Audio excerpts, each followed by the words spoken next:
Chapter 21. Quiet Acts. Gratitude is a language best spoken in silence. The sun bled slowly into dusk as the company came to a halt.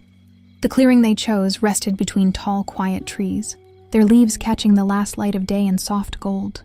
Cicadas hummed somewhere deeper in the woods, steady and distant, while the air carried the faint scent of pine, leather and smoke yet to be made. Men moved without needing to be told. Saddles were loosened, packs were lowered. Wood was gathered in practiced rhythm, the kind built over long roads and longer wars. Horses snorted softly, stamping tired hooves into the earth. Rose slid from the saddle, a little too fast. Her feet met the ground a little too quickly, bare soles landing unevenly against the packed dirt as her knees wobbled beneath her. She caught herself against the horse's side with a quiet breath. "Easy there, sharpshooter." Alaric's voice came warm with amusement as he stepped closer. One brow lifted. "Earth's still beneath you." Rose let out a soft laugh, steadying herself. "I'm fine. I just forgot what standing felt like." "It'll come back," he said easily. "Right after your legs decide to stop arguing with you." A faint smile tugged at her lips. "Then I'll make sure no one notices." Alaric grinned, already turning away to help another soldier, taking the comment for what it sounded like. A joke. Rose watched him go, then turned her attention to the camp. She didn't announce herself. Didn't offer. Didn't ask. She simply moved. A pot found its way over the first small fire, filled with water before anyone realized they had forgotten it.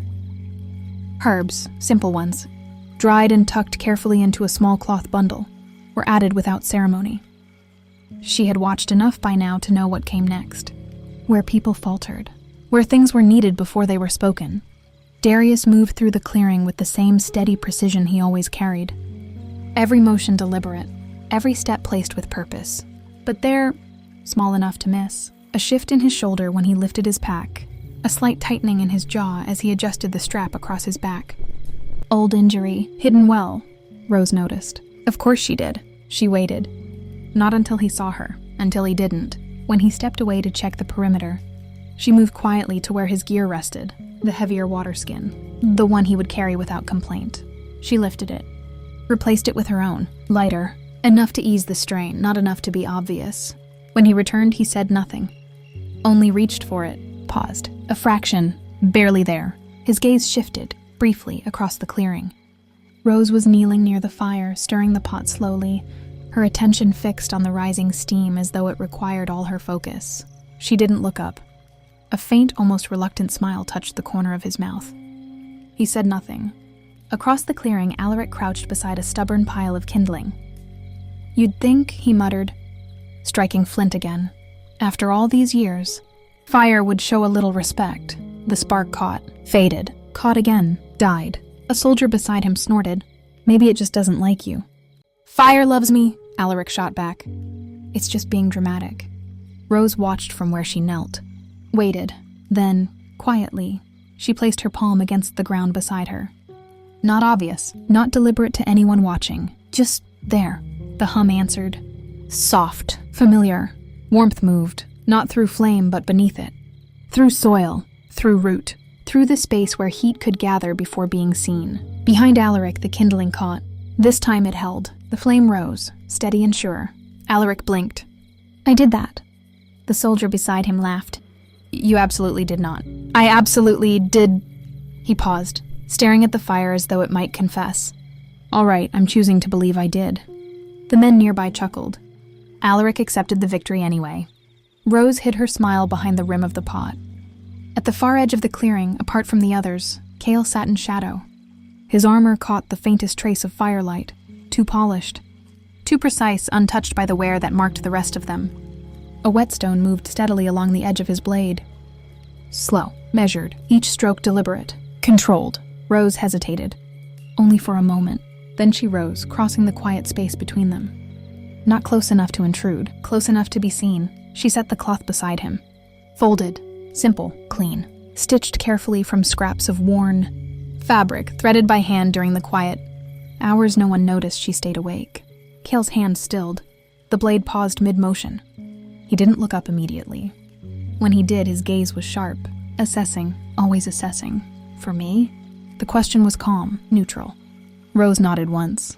"Your blade deserves care," she said gently. "Like you give it Silence stretched between them. Not empty, measured. He studied her, long enough that most would have shifted under it. She didn't.